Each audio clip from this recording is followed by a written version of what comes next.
Nemecko a Holandsko sú z turnaja von. Je to zlyhanie či veľké prekvapenie? Takže zdravíte Roncek pri ďalšom videjku a ďalšom parte zo série Stav si s Ronckom aj na novom YouTube channeli. Takže sem na Roncek Extra. Zhodnotíme si včerajší hrací deň a pozrieme sa taktiež aj na dnešný. Túto sériu už máme viac ako pol roka, no a v profite sme 57 eur 50 centov. Ak chceš využiť niektoré moje tipy, tak hlavne na vlastné riziko, na vlastnú zodpovednosť, nejde o žiadnu spoluprácu. Poďme si zhodnotiť včerajšie zápasy. 16 finále majstrovstiev sveta 2026 sa začalo súbojom Juhoafrická republika Kanada v Los Angeles. Pre obe krajiny to bola premiéra vo vyraďovacej fáze majstrovstiev sveta vo futbale. Oba týmy skončili na druhom mieste v základnej skupine zhodne so 4 bodmi. Kanada vstúpila aktívnym pressingom, vytvorila si golové šance, no trápila ich efektivita. Po prvom polčase remíza 0-0.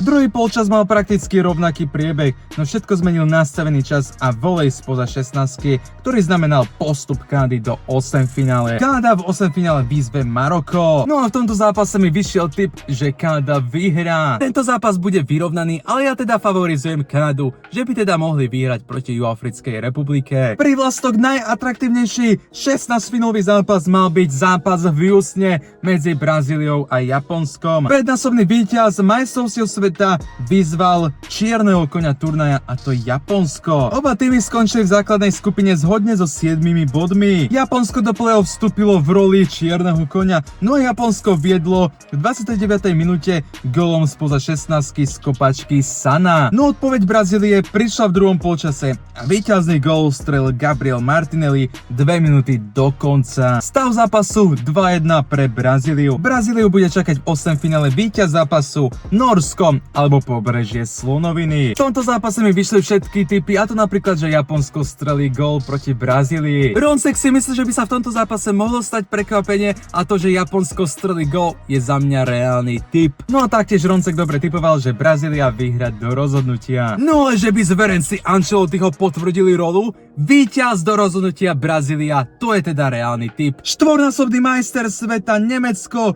začal svoju prvú vyraďovaciu fázu od roku 2014.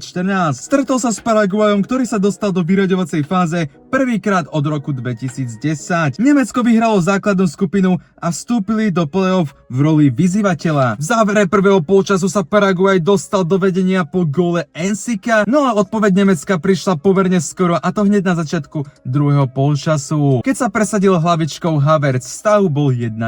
Gól nepadol ani v predĺžení a tak nasledovali pokutové kopy. V nich boli lepší hráči Južnej Ameriky a na svete máme prvé prekvapenie. Paraguaj v 8 finále výzve víťaza zápasu Francúzsko-Švédsko. V tomto zápase Roncek tipoval, že Nemecko bude mať viac ako 5,5 rohových kopov. To samozrejme vyšlo. Taktiež solidný tip je, že Nemecko bude mať viac ako 5,5 rohových kopov. Taktiež som dosť odvážne tipoval, že Paraguaj strelí gól, tam bol nádherný kurz. No a že by Paraguaj aspoň jeden gól strelil, je tam kurz 1,87. Holandsko a Maroko sa stretli na štadióne v Monterey. Maroko mierilo do play-off v roli čierneho koňa, keď na turnaji ešte neprehrali. Holandsko vyhralo skupinu a taktiež nepoznali chuť porážky. Prvý polčas bol opatrný pre oba celky. Gól padol až v 72. minúte zásluhom Gakpa. Keď už sa zdalo, že Holandsko mierí do 8 finále, v nadstavenom čase holandskú obranu šokoval Diop. Stav zápasu 1-1. V predĺžení gól nepadol, následovali pokutové kopy. V nich mali viac šťastia hráči Maroka.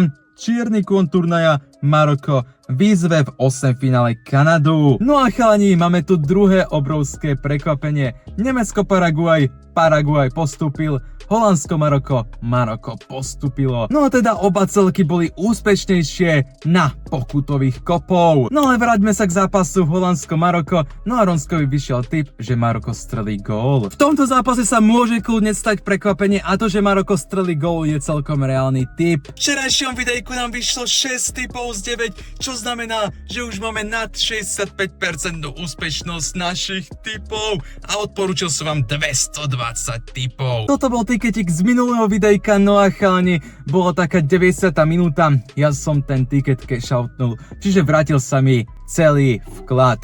keby asi Nemecko dalo nejak, že v nastavenom čase gól, asi by ma jeblo, ale Nemecko bolo strašne jalové v tom zápase, no a napokon až padli na penalty. Čiže v tomto tikete mi teda vyšiel tip, že Japonsko strelí gól proti Brazílii, že Maroko strelí gól proti Holandsku, to mi teda vyšlo. Taktiež solidný bol aj bet builder v zápase Paraguay-Nemecko. Mal som tam, že Paraguay bude mať aspoň 2 rohy, to mi samozrejme vyšlo už hneď v prvom polčase, že Paraguay strelí gól, brutálny kurz. Niektorí ste mi písali dole pod komentár, že Paraguay proste nedá gól. Dali gól, ja som to proste veril, ale čo bol šok za mňa, že Nemecko nevyhralo proti Paraguaju.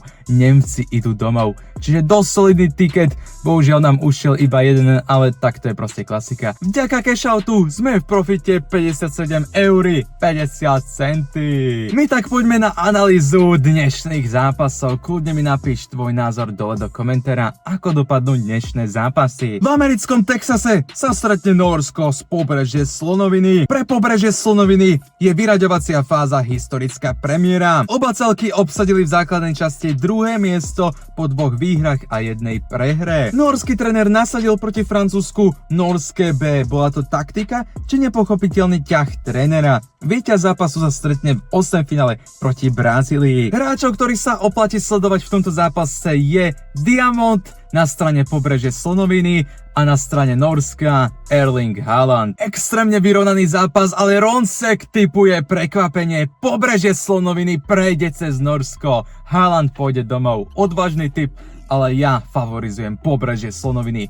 Extrémne dobrá defenzíva a oni to dneska zvládnu. No a teda skôr taký reálnejší tip je, že každý tým strelí aspoň jeden gól, kurz 1,66. Francúzsko sa stretne s tretím mužstvom skupiny F, Švédskom v New Yorku. Les Blues 100% ovládol skupinu bez zaváhania po výhrach nad Senegalom, Irakom a Norskom. Švédsko je v pozícii outsidera, čiže môže iba prekvapiť. Víťaz zápasu sa stretne proti Paraguaju. Zaujímavý zápas, na ktorý sa teším, no ale Ronsek tipuje, že Švédsko strelí aspoň jeden gól.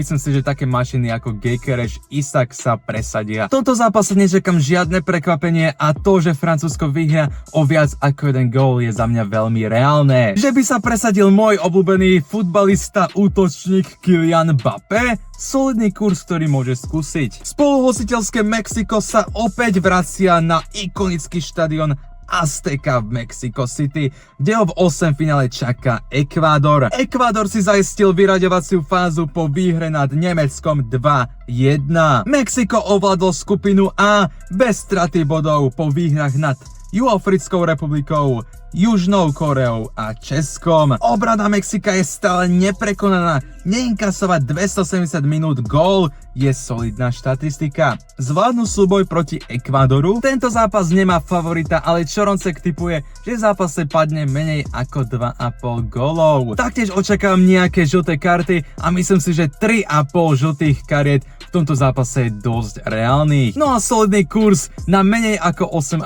striel je celkom hrateľný a určite by som to skúsil. Takto vyzerá záverečný tiketik, sme v profite 57 eur 50 centy. Ak mi tento tiket nevinde, tak budeme v profite 55 eur.